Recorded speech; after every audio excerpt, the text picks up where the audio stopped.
ನಮಸ್ಕಾರ ಸ್ನೇಹಿತರೆ, ನಮ್ಮ ಆರ್ಸಿಬಿ ತಂಡ ತನ್ನ ಕೊನೆಯ ಪಂದ್ಯವನ್ನು ಹೈದರಾಬಾದ್ ವಿರುದ್ಧ ಆಡ್ತಾ ಇದೆ. ಹೈದರಾಬಾದ್ ವಿರುದ್ಧ ನಮ್ಮ ಆರ್ಸಿಬಿ ತಂಡ ಗೆಲ್ಲಲೇಬೇಕು ಸ್ನೇಹಿತರೆ. ಯಾಕಂದ್ರೆ ನಮ್ಮ ಆರ್ಸಿಬಿ ತಂಡ ಹೈದರಾಬಾದ್ ವಿರುದ್ಧ ಗೆದ್ರೆ ಮಾತ್ರ ನಮ್ಮ ಆರ್ಸಿಬಿ ತಂಡ ಫಸ್ಟ್ ಮತ್ತು ಸೆಕೆಂಡ್ ಪ್ಲೇಸ್ ನಲ್ಲಿ ಉಳಿದುಕೊಳ್ಳಲು ಸಾಧ್ಯ. ಯಾಕಂದ್ರೆ ನಮ್ಮ ಆರ್ಸಿಬಿ ತಂಡ ಫಸ್ಟ್ ಮತ್ತು ಸೆಕೆಂಡ್ ಪ್ಲೇಸ್ ನಲ್ಲಿ ಉಳಿದುಕೊಂಡ್ರೆ ನಮ್ಮ ಆರ್ಸಿಬಿ ತಂಡಕ್ಕೆ ಒಂದು ಅಡ್ವಾಂಟೇಜ್ ಇರುತ್ತೆ. ಅದು ಏನಂದ್ರೆ, ಈಗ ಫಸ್ಟ್ ಸೆಮಿಫೈನಲ್ ಮ್ಯಾಚ್ ಅನ್ನು ನಮ್ಮ ಆರ್ಸಿಬಿ ತಂಡ ಪಕ್ಕ ಆಡುತ್ತೆ ಫಸ್ಟ್ ಮತ್ತು ಸೆಕೆಂಡ್ ಪ್ಲೇಸ್ ನಲ್ಲಿ ಕನ್ಫರ್ಮ್ ಮಾಡಿಕೊಂಡ್ರೆ. ಆದ್ರೆ ನಮ್ಮ ಆರ್ಸಿಬಿ ತಂಡ ಫಸ್ಟ್ ಸೆಮಿಫೈನಲ್ ಸೋತ್ರು ಕೂಡ ಇನ್ನೂ ಒಂದು ಚಾನ್ಸ್ ಇರುತ್ತೆ.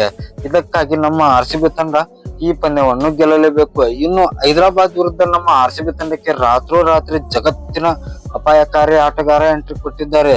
ಹೌದು ಸ್ನೇಹಿತರೆ, ಇದು ನಿಜ. ಅದು ಬೇರೆ ಯಾರು ಅಲ್ಲ, ಜಾರ್ಡನ್ ಗ್ಲೇಸನ್ ಅಂತ. ಹೌದು, ನೋವಂತ ತುಷಾರ ಬದಲಿಗೆ ಈ ಆಟಗಾರ ಬಂದಿದ್ದಾರೆ. ಇವರು ಬ್ಯಾಟರ್ ಕೂಡ ಬಾಲರ್, ಬ್ಯಾಟಿಂಗ್ ಮಾಡುತ್ತಾರೆ, ಬಾಲಿಂಗ್ ಕೂಡ ಹಾಕುತ್ತಾರೆ. ಈಗ ನಮ್ಮ ಆರ್ಸಿಬಿ ತಂಡದಲ್ಲಿ ನಿಮ್ಗೆ ಗೊತ್ತಿರುವ ಹಾಗೆ ಜಕೋಬ್ ಬೆಥೆಲ್ ಅವರು ಯಾವುದೇ ರೀತಿಯಾದ ಪರ್ಫಾರ್ಮೆನ್ಸ್ ಅನ್ನು ತೋರ್ತಾ ಇಲ್ಲ. ಇವರು ನಮ್ಮ ಆರ್ಸಿಬಿ ತಂಡದಲ್ಲಿ ಈಗ ವೇಸ್ಟ್ ಅಂತ ಹೇಳ್ಬಹುದು. ಅದಕ್ಕಾಗಿ ಜಕೋಬ್ ಬೆಥೆಲ್ ಅವರ ಬದಲಿಗೆ ಜಾರ್ಡನ್ ಗ್ಲೇಸನ್ ಅವರಿಗೆ ಚಾನ್ಸ್ ಕೊಟ್ರೆ ನಮ್ಮ ಆರ್ಸಿಬಿ ತಂಡ ಪಕ್ಕ ಗೆಲ್ಲುತ್ತೆ. ಯಾಕಂದ್ರೆ ಅವರು ಬ್ಯಾಟಿಂಗ್ ಮಸ್ತ್ ಆಗಿ ಸಿಕ್ಸರ್ ಗಳನ್ನು ಹೊಡೆಯುತ್ತಾರೆ. ಅದಕ್ಕಾಗಿ ಅವ್ರಿಗೆ ಚಾನ್ಸ್ ಕೊಡಲೇಬೇಕು. ಇನ್ನು ಫಿಲ್ ಸಾಲ್ಟ್ ಅವರು ನಮ್ಮ ಆರ್ಸಿಬಿ ತಂಡಕ್ಕೆ ಆಡೋದಿಲ್ಲ ಅಂತಾರೆ. ಯಾಕಂದ್ರೆ ಅವ್ರಿಗೆ ಹೆವಿ ಆಗಿ ಇಂಜುರಿ ಆಗಿದೆ. ಆದ ಕಾರಣ ಅವರು ಆಡೋದು ಡೌಟ್ ಅಂತ ಹೇಳ್ಬಹುದು.